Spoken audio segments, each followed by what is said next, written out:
السلام علیکم ورحمۃ اللہ وبرکاتہ.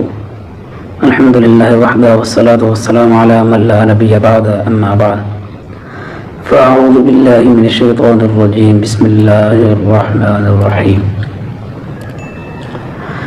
ورتل القرآن ترتیلا صدق اللہ العظیم. ہر قسم کی حمد و ثنا اللہ رب العالمین کے لیے.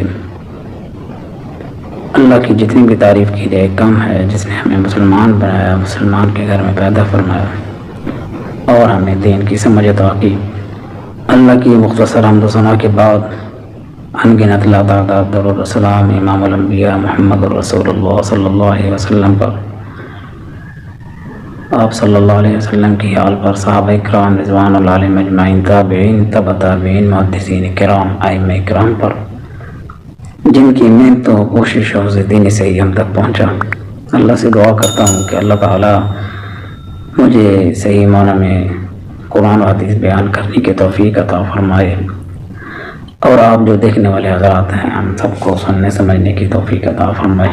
اللہ تعالیٰ نے جو مجھے علم عطا کیا، میں چاہتا ہوں کہ میں اس چینل پر، اپنے اس چینل پہ آپ کے سامنے وہ تمام باتیں رکھوں کہ کس طرح حفظ کے میدان میں محنت درکار ہوتی ہے، اور اس کے بعد تجوید قرات میں کیا محنت ہوتی ہے، اور ساتھ ہی ساتھ اساتذہ کرام کی عزت، اور اللہ سے خصوصی طور پر دعائیں، اور اس کے علاوہ یہ اللہ تعالیٰ کی عنایت ہے، عطا ہے، فضل ہے کہ بندہ کوشش کرتا ہے ساتھ، تو اللہ تعالیٰ اس کوشش میں بندے کو کامیاب کرتا ہے.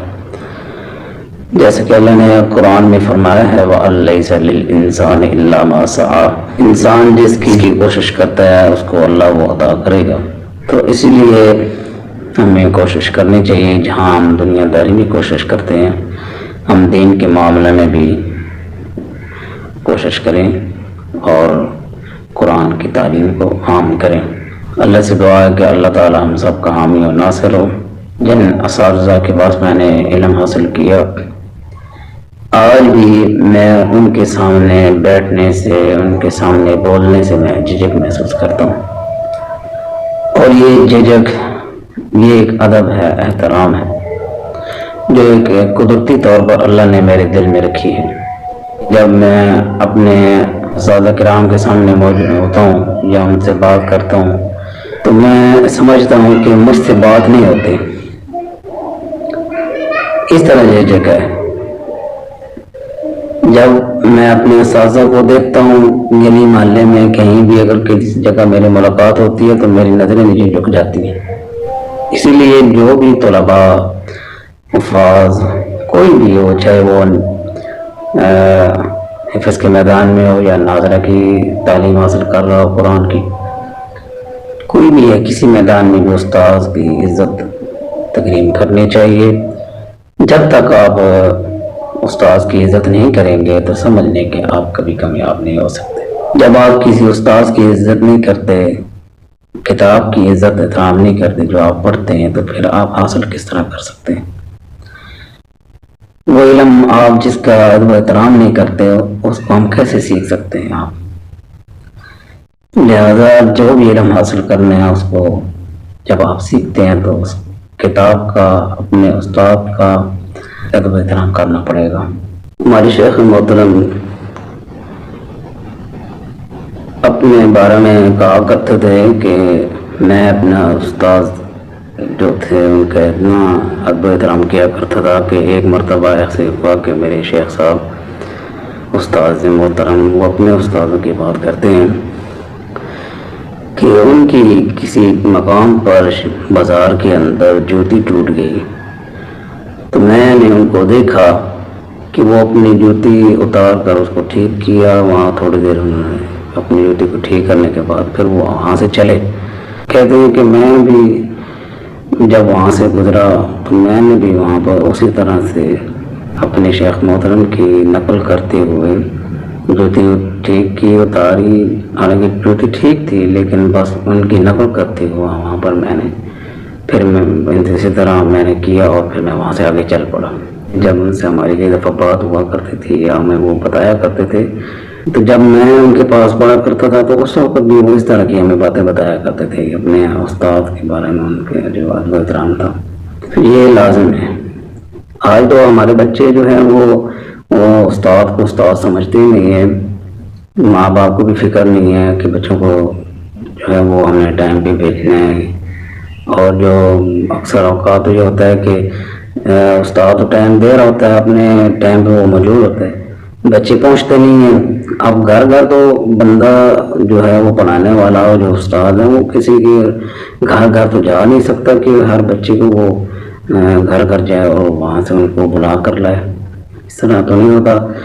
گھر سے تو والدین کی ذمہ داری ہوتی ہے جو والدین پوری نہیں کرتے، اور پھر جب بچے ناکام ہوتے ہیں 1-2 سال تک اگر بچے کو یہی روٹین رہے تو پھر والدین کہتے ہیں یہ بچے ہمارے پڑھائے نہیں گئے یا استاد ٹھیک نہیں ہے۔ تو یہ بات ہے کہ استاد کی ساری غلطی نہیں ہوتی، گھر سے والدین اگر توجہ کریں، بھیجیں، آگے سے استاد ان کو پک کرے، ان کو پڑھائے، تو اللہ کے فضل سے انشاءاللہ بچہ چلتا ہے، پڑھتا ہے، اور اللہ کے حکم سے ایک وقت آتا ہے کہ بچہ مکمل قرآن کر لیتا ہے۔ تو یہ چیزیں ہوتی ہیں، ہم بلا سوچے سمجھے بغیر کسی دلیل کے اپنے جو ہے وہ استاد پر الزام لگا دیتے ہیں۔ اور بس اوقات تو یہ دیکھا گیا ہے کہ بچے جب گھر میں شکایت لے کر جاتے ہیں تو والدین بغیر کسی تحقیق کے استاد پر بچوں کے سامنے چڑھائی کر دیتے ہیں، تو اس طرح بچے کے دل میں بھی استاد کی عزت ختم ہو جاتی ہے۔ تو یہ کیسے ہو سکتا ہے کہ بچہ بڑے ہو کر یا بڑے کا ادب احترام کرے؟ تو ان چیزوں کا خیال رکھا جائے، استاد کی عزت کا، بچے کے سامنے کم از کم استاد کو بے عزت نہ کیا جائے۔ کوئی اگر اس طرح کی بات ہو تو اس کی تحقیق کر لینی چاہیے۔ ہو سکتا ہے بچے کے ذہن کی وجہ سے یا اس کی اپنی کمزوری کی وجہ سے یا وہ پڑھتا نہ ہو، اس وجہ سے اس کی کوئی مسئلہ ہو، تو بچہ گھر میں جا کر کوئی اور بات کرے۔ تو اس طرح بات کرنے سے پہلے تحقیق کر لینا چاہیے، اور کم از کم بچوں کو یہ باور کرانا چاہیے کہ استاد جو ہیں وہ آپ کے استاد ہیں، اور ان کا ادب و احترام لازم اور ضروری کرنا ہے۔ جب والدین ان کو اس طرح کی تربیت کریں گے تو انشاءاللہ بچوں کے دل کے اندر استاد کا ادب و احترام ہوگا۔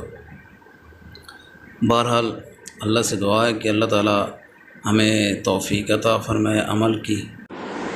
اللہ تعالیٰ سے دعا ہے کہ اللہ تعالیٰ ہمارے بچوں کو دین کا خادم بنائے اور ان کو دین کا علم سیکھنے والا بنا دے، توفیق عطا فرما دے، اور اساتذہ کرام جو علم پڑھاتے ہیں حدیث کے مطابق، رسول اللہ صلی اللہ علیہ وسلم کے فرمان کے مطابق کہ تم میں سے بہتر شخص وہ ہے جو قرآن سیکھے اور سکھائے، اس حدیث پر عمل کرنے کی توفیق عطا فرمائے۔